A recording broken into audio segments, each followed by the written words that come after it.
আসসালামু আলাইকুম রহমতুল্লাহ। আমরা আসছি কিসাস মসজিদে, কতল মসজিদ আর কি, যেখানে হত্যা করা হয় এমন কোনো অপরাধ করলে বা শিরুচ্ছেদ যোগ্য কোনো অপরাধ করলে এই মসজিদের পাশে আটকিয়ে দিয়েছে,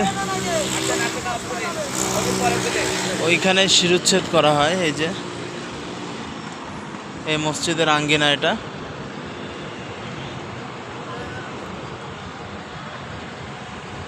এটা সেই কিসাস মসজিদ। এইখানে পাশেই ওখানে আটকে দিয়েছে, সম্ভবত ওখানে শিরুচ্ছেদ করা হয়।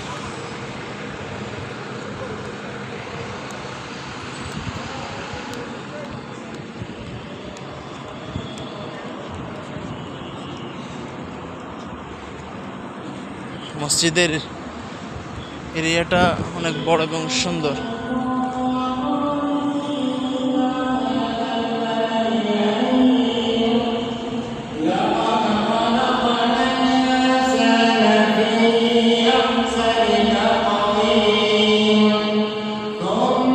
এটা মসজিদের ভিতর।